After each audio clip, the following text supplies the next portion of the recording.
It was extremely interesting because what I found was the people that got along the best actually complemented each other in the frequency spectrum. So if I, for example, I happen to know my chart. I'm high in the note of E, F, and F sharp, and the person I'm with has absolutely none of it in his voice. But I'm low in A sharp, which is my birth note, which is Aquarius, color purple, and he's happened to be chock full of it. And I began to watch this as I was teaching frequency and watching people interact and then voice printing them. I was able to see how we feed each other frequency and our frequency patterns. So if you're sitting next to someone who has exactly what you need, you're low in the note of C or the color red, and you're sitting next to someone like Dean with a red shirt, that's going to help fill in some of your frequency. And octaves are important because it's through the octaves that we're able to reach all the different layers of the body. When I want to talk to your muscle, I talk to it in about the 15 to 30 hertz range.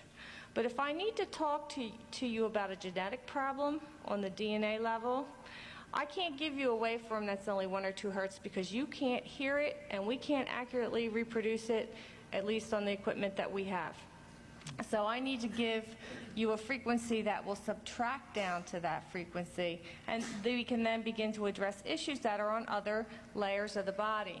The interesting thing for me at this point about this particular waveform is that it's also, I believe, showing us your energy fields, your emotional level, the etheric fields, the mental body, and the causal body are demonstrated here. Began to do some studies in that, and what I found is that the frequencies as they appear in people's charts up in those higher levels don't correspond to physical substances like calcium or magnesium. What they're corresponding to are very specific and important dates.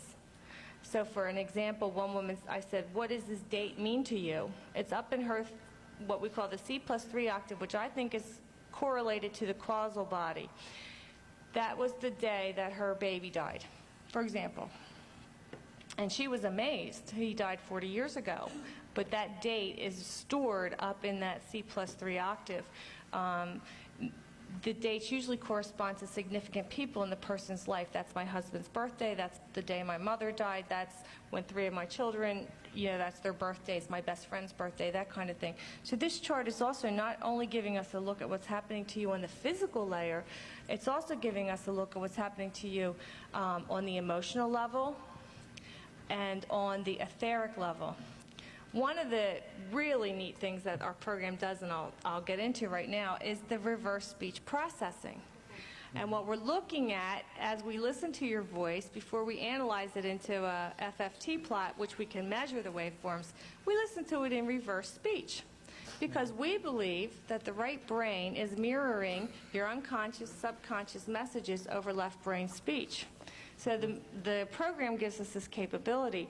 And in my own research, I'm always looking for the unconscious, subconscious of the person to lead me in the direction that we need to go in frequency work to help them get better.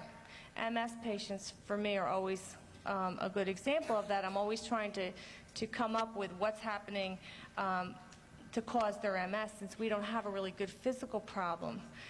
It seems to be up in the emotional layers of the body and of the energy fields. So by listening to reverse speech patterns, we're beginning to formulate and get some information from the right brain about what's going on in the unconscious, and I'm hoping someday for the unconscious to tell me what we need to do to help that person get better, what they need to do.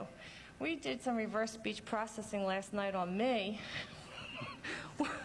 which was really funny. What I kept saying in reverse speech, clear as I need it, I need it, I need it.